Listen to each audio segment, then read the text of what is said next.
Starseed Love. I am Tara, and this is going to be your April reading for 2022. I can't believe we're already doing the April readings. It's insane. Happy birthday to my Aries out there. You guys are a rowdy fucking bunch. So I hope you have a really great birthday season and get to do something fun. We are now officially in springtime. All planets are direct, and I'm personally feeling really fucking good. I hope you are too. So let's dive into it. Let's see, what does Aries have going on for April 2022? This is going to be for Aries, Sun, Moon, Rising, or Venus. And any cross watchers out there for Aries as well. Just scoping out their person. So let's call on your A-team, your angels, aliens, ancestors, ascended masters, and anyone else that can bring through clear divine guidance for my Aries.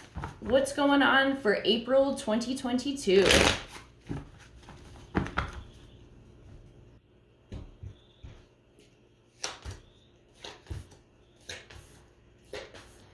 Okay, Aries, so looks like you're in a period of confusion right now. We've got the Seven of Cups in reverse. This could be about a man. We have the King of Cups in reverse, also the Emperor in reverse under that. So maybe this is a water sign or a fellow Aries, or it's a fellow fire sign who is acting out emotionally, aggressively, just like not really in control of themselves, because you're here as this bad bitch Queen of Wands. You're in your energy. She's not taking any shit. You're not accepting any kind of bullshit right now. And whatever this person is doing, it's like not cutting it. So we have for your current energy, the moon in reverse. So this can be issues coming up. And you know what?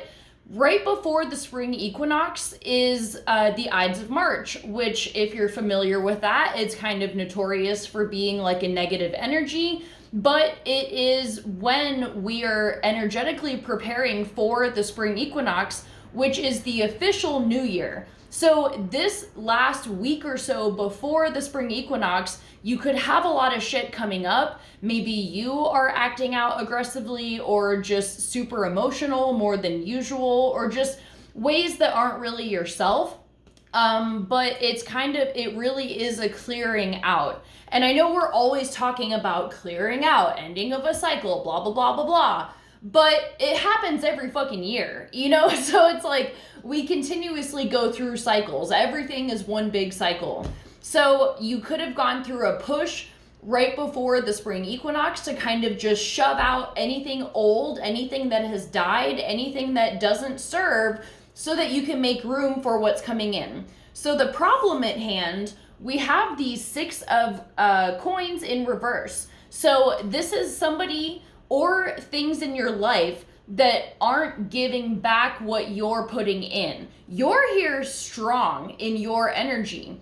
And there's all this confusion because maybe this person was like, oh my God, I love you so much. Like, I want to be with you. But then they're just like breadcrumbing you and they're not putting in any fucking effort.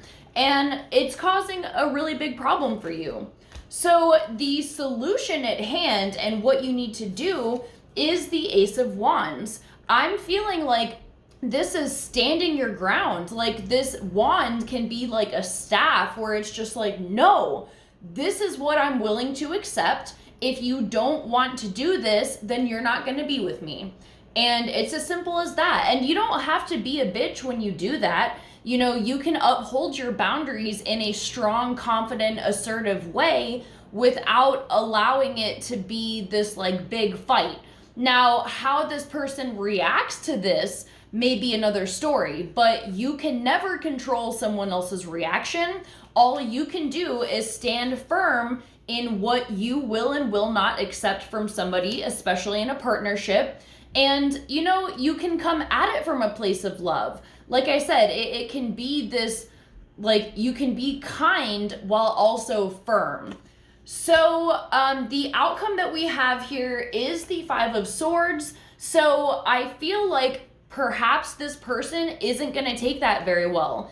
And, you know, this may cause some rifts, maybe between the two of you, and maybe there's a period of separation. I don't know. I don't know, like, particularly if this is a breakup or whatever, but this person, maybe you haven't really been assertive about your boundaries in the past. And now, when you do that, this person is like, who the fuck do you think you are? And you're like, excuse me, I know who the fuck I am. Who do you think you are? And who do you think you're dealing with to treat me like this?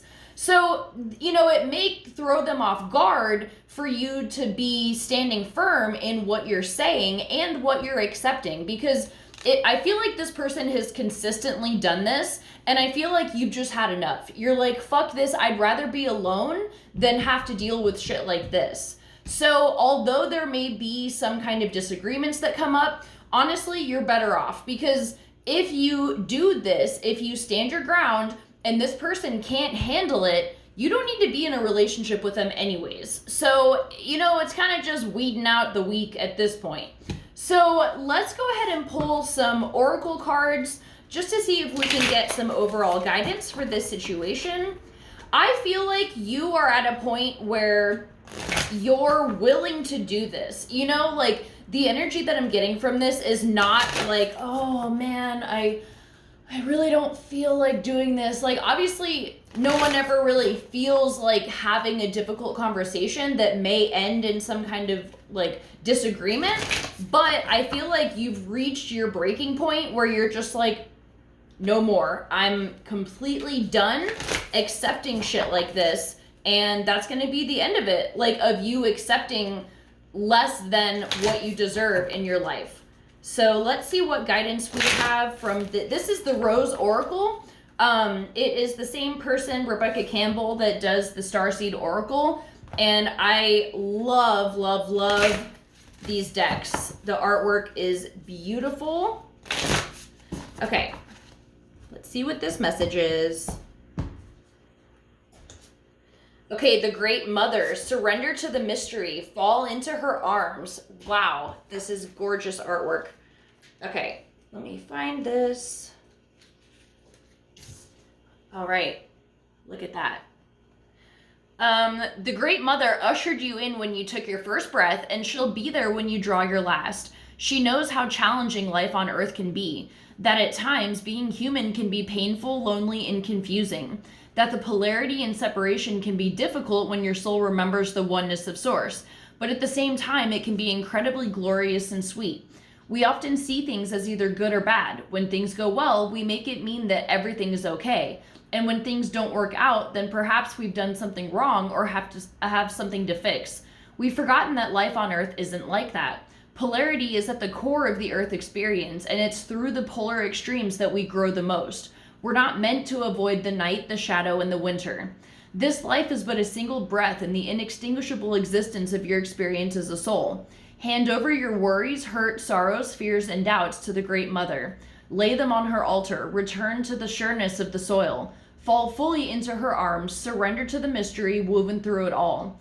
Remember that these are extremely difficult. That while these are extremely difficult, they can also be magnificent. That unrestrained joy is closer to grief than we think. And perhaps the more wildly the pendulum of your life swings, the more you can say, I have truly lived. So I feel like this is just encouraging you to not avoid standing your ground because you don't want to be in a situation that you perceive as negative. But I feel like I said, if this person shows their true colors after you, like, lay it down, then it's bringing you closer to what you deserve in the long run. So you can surrender into this void or into, like, the darkness of, you know, the divine feminine energy, which isn't always sunshine and rainbows. So I'm going to leave it at that. I love you guys so, so much. Happy birthday, and I'll see you for our next video. Bye.